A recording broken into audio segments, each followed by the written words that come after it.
જય માતાજી મિત્ર, આજના આપણા નવા બ્લોકમાં આપ સૌનું સ્વાગત છે ને આપણે જો સોળી તોડી લીધી છે એમ તો જો આ છે આપણી સોળી તો જો આપણી વાડીમાં કંઈક આવી રીતના સોળી આવે છે તો કોને કોને સોળી ભાવે જરા કોમેન્ટ કરીને કહેજો જો મને તો સોળીનું શાક બહુ ભાવે આ છે આપણી સોળી અને આ છે અમારા ઉતારવા વાળા ફાઇનલી મિત્ર જો આપણે નીકળી ગયા છીએ આપણે જવાનું છે મારા બાના ઘરે તો આપણે લઈ લીધું છે બકાલું તો બકાલું લઈને આપણે જવાનું છે અહીંયા કાર્તિકભાઈ ને દીદીબેન બે હંતાઈ ગયા છે આપણે બધા એને જવાનું છે તો હાલો તો આપણે બાના ઘરે જઈએ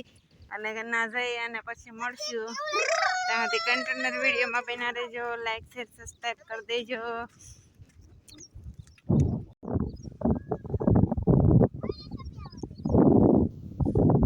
ના સપડા ના લઈ જાઓ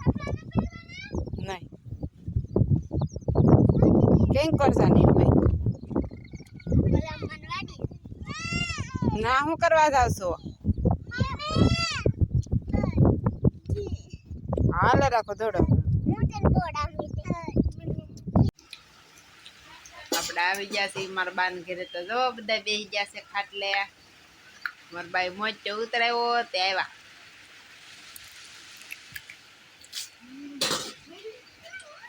ડગીને બહુ દાંત આવે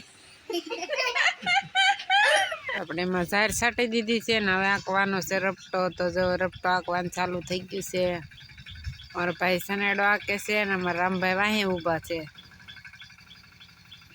તો જોવા કંઈક સરસ મજાનો આંકી નાખ્યો છે રપટો કેમ કે ઝાર જનાવરા ન સણી જાય એ માટે આપણે રપટો આંકી નાખીએ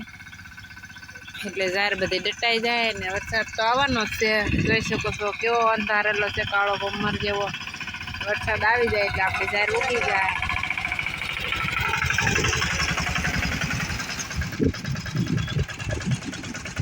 ફાઇનલી મિત્ર આપણે જો આવી ગયો છે વરસાદ જો અંધરા ધાર વરહે છે જો આમને અડધી કલાક રહી જાય આપણે વાવણી થઈ જાય કેવો છે વરસાદ જો ફૂલ બાકાજી ગયો નિર્ભય પલાળતો નહીં આપણે બકાલું સોપાન છે તો આપણે બધું બકાલાના બિયારણ ખોળી અને આપણે બધું તૈયાર કરી નાખ્યું છે તો આપણે સોપાનું છે બકાલું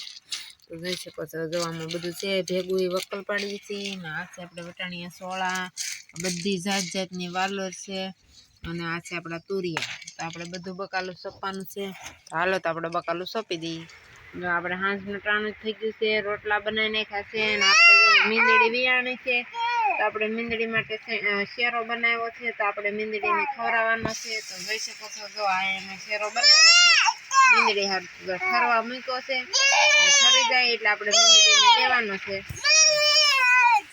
હવે આપણે મીંદડીને ઠરી જાય પછી દઈ આવીએ